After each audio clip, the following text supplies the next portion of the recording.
दमयंती देवी का नाम सागर सान्याल के मुंह से सुनते ही रोहित और अनिका हैरान हो गए और एक दूसरे को देखने लगे।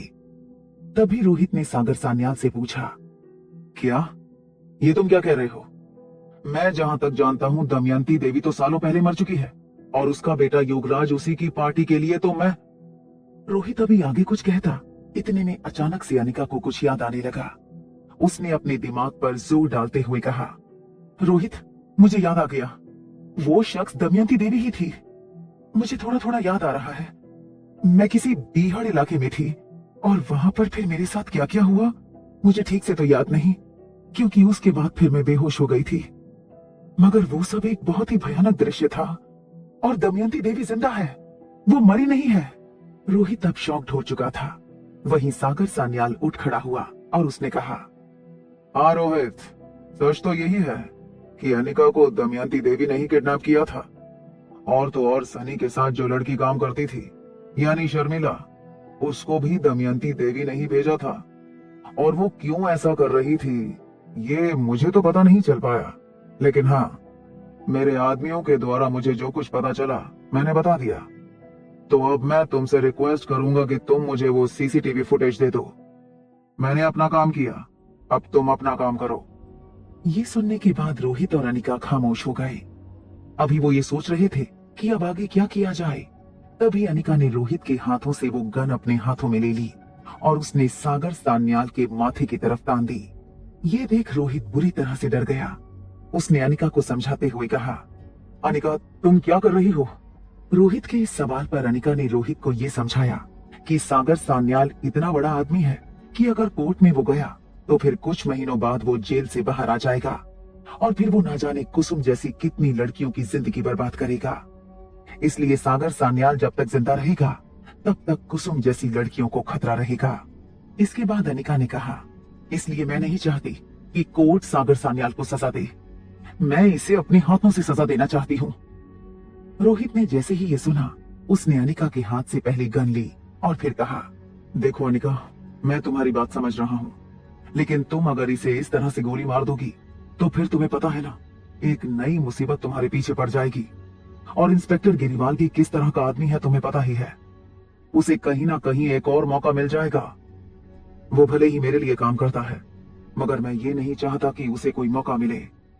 इसलिए अगर तुम्हें बदला लेना है तो मैं तुम्हें रोकूंगा नहीं, मगर सागर सान्याल को इस तरह इतनी आसान मौत मत दो। इसे इस तरह की मौत दो कि इसकी रूह कांप जाए, ये उस दर्द को महसूस करते हुए मरे जो दर्द कुसुम ने महसूस किया था। ये सुनने के बाद अनिका को कुछ याद आया। उसने कहा, हाँ, मेरे पास एक ऐसी चीज है, हम मेडिकल में उसे इस्तेमाल करते हैं। हालांकि वो तो एक दवाई है, मगर उसके 4 से 5 डोज जब इंसान के शरीर में जाते हैं तो वो जहर बन जाता है और फिर वो धीरे धीरे करके उस इंसान की जान ले लेता है। मुझे वो दवाई आसपास किसी मेडिकल में मिल जाएगी। मैं आती हूँ रोहित, तुम तब तक इसे पकड़ कर रखो। रोहित ने अनिका को थम्स अप का इशारा कर दिया। इसके तुरंत बाद ही अनिका वहां से बाहर चली गई। तब तक रोहित ने सागर सान्याल को बांध दिया था। करीब 10 मिनट के अंदर ही अनिका वापस से सागर सान्याल के घर में आई और उसने एक दवाई को इंजेक्शन में भर दिया और इसके बाद सागर सान्याल के ना चाहने के बाद भी उसने वो इंजेक्शन उसके शरीर में घुसा दिया। सागर सान्याल बुरी तरह से चीखने लगा, तुमने मेरे साथ ठीक नहीं किया, मैं तुम दोनों को नहीं छोड़ूंगा। ये सुन अनिका ने रोहित से कहा, रोहित, अब धीरे धीरे सुबह तक इसकी मौत हो जाएगी और हाँ, तुम इसके मुंह में भी कपड़ा डाल दो और इसके हाथ पैर ऐसे ही बंधे रहने दो ताकि ये ना तो चीख पाए और ना ही ये किसी को फोन करके मदद के लिए बुला पाए। इसके लिए यही सजा है, तभी कुसुम को इंसाफ मिलेगा। इसके बाद रोहित और अनिका साथ में सागर सान्याल के घर से निकल गए। सागर सान्याल चिल्लाने की कोशिश करता रहा, मगर उसे आज पता चल गया था कि उसने जो कुसुम के साथ किया था, आज कुछ वैसा ही दर्द उसे महसूस हो रहा है। इधर रोहित और अनिका कार के अंदर बैठे हुए थे। कार पूरी रफ्तार में चल रही थी। इसी बीच अचानक से रोहित ने कहा, डोंट वरी अनिका, मैंने अपने लोगों को कह दिया है, वो दमयंती देवी के ठिकाने के बारे में पता लगा रहे हैं, अब वो बच नहीं पाएगी। ये सुनने के बाद अनिका ने रोहित को अचानक से कार रोकने के लिए कहा। रोहित ने कार रोकी और पूछा, क्या हुआ अनिका? तभी अनिका ने बताया, मुझे अपनी माँ के पास जाना है। कुछ सवाल है मेरे मन में जिनका मुझे जवाब चाहिए। इसके तुरंत बाद ही अनिका ने वो सारी बातें रोहित को बता दी जो उसे याद आई थी, कि कैसे स्वाति मल्होत्रा ने उसकी याददाश्त मिटा दी थी। रोहित ये सब कुछ सुनकर हैरान हो गया। उसने सोचते हुए कहा, इसका मतलब तुम्हारी माँ ने ही तुम्हारे साथ ऐसा किया? मतलब क्यों? आखिर एक माँ अपनी बेटी के साथ ऐसा क्यों करेगी? इन्हीं सवालों का जवाब तो मैं लेने के लिए अपनी माँ के पास जाना चाहती हूँ, और मुझे पता है कि वो इस वक्त कहाँ होंगी। मैं पंछियों की मदद से उनके पास पहुंच जाऊंगी, इसलिए तुम मुझे यहीं पर उतार दो। मैं माँ से मिलने अकेली जाना चाहती हूँ, अनिका ने कहा। रोहित समझ गया कि इस वक्त अनिका को उसे अकेले छोड़ देना चाहिए। उसने अनिका को वहीं हाईवे पर उतार दिया।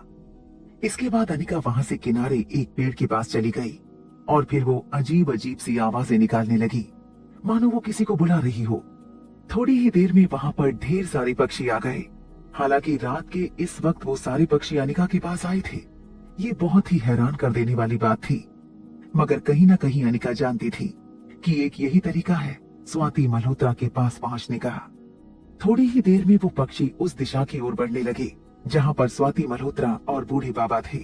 करीब 1 से 1.5 घंटे तक उन पक्षियों को फॉलो करने के बाद अनिका एक टूटी हुई बिल्डिंग पे पहुंची। उस बिल्डिंग में जाने के बाद उसे एक अंडरग्राउंड कमरा दिखा जहां से रोशनी आ रही थी। अनिका समझ गई कि वो सही जगह पर आई है। अनिका ने देखा कि वहां का दरवाजा खुला हुआ था। वो झट से उसके अंदर चली गई।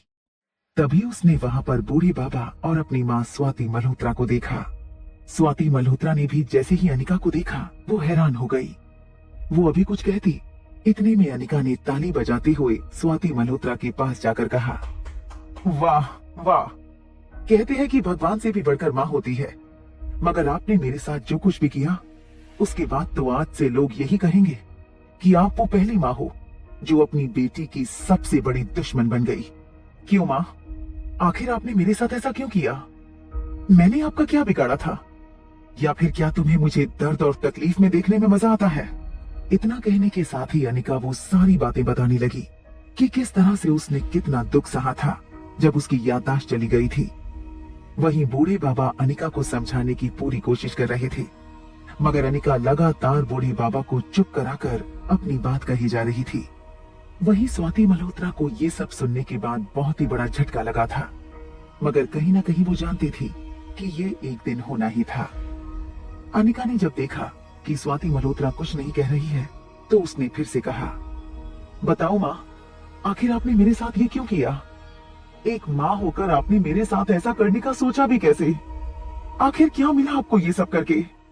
तभी स्वाति मल्होत्रा ने खुद को संभालते हुए कहा, मैंने तुम्हारी भलाई के लिए ये सब किया है। तुम्हें अभी लग रहा है कि मैं तुम्हारी दुश्मन हूँ, मगर मैंने ये सब तुम्हारे साथ इसलिए किया है क्योंकि तुम्हारी रगों में जो V16 पावर ड्रग बह रहा है तुम्हारी जिंदगी को बर्बाद ना कर दे, इसलिए मुझे ये कदम उठाना पड़ा।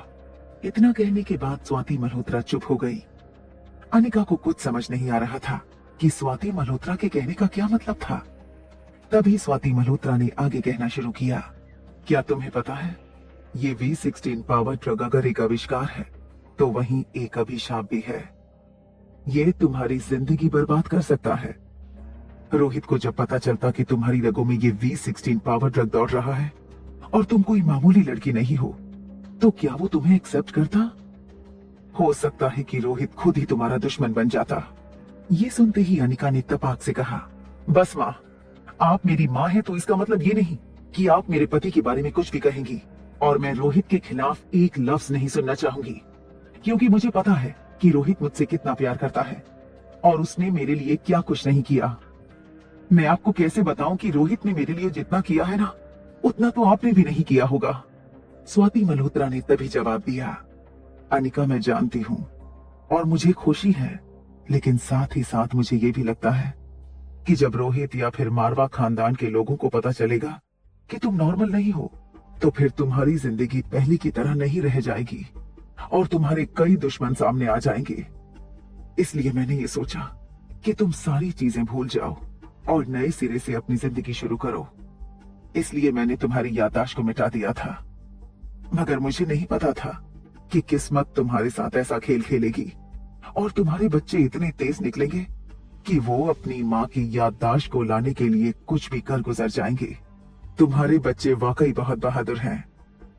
अनिका को अपने बच्चों पर गर्व महसूस हो रहा था, मगर वो जान नहीं पा रही थी कि आखिर उसके बच्चे उस जगह पर गए तो गए कैसे, क्योंकि जहां तक बच्चों ने बताया था कि वो किसी का पीछा कर रहे थे। अनिका यही सोच रही थी, इतने में बूढ़े बाबा ने उसके चेहरे पर इस सवाल को पढ़ लिया। उन्होंने तपाक से कहा, चिंता मत करो बेटी, रिया जिसके पीछे भाग रही थी वो मेरा ही एक इन्वेंशन था। मैं जानबूझकर रिया को उस खाई की तरफ लेकर के गया था, क्योंकि मैं जानता था कि उस खाई के नीचे वो जो जड़ी बूटियों की दुनिया है, वहीं पर रिया की परेशानी का उपचार है। हालांकि मैंने रिया की परेशानी को हल करने के लिए ऐसा किया था, मगर देखो, रिया और तुम्हारे दोनों बेटे उस फूल को तुम्हारे लिए भी ले गए और फिर तुम्हारी याददाश्त वापस आ गई। अनिका ये सब सुन रही थी। इतने में अनिका का फोन बजा। उसने जब फोन देखा तो पाया कि रोहित का कॉल आ रहा है। उसने झट से फोन रिसीव किया।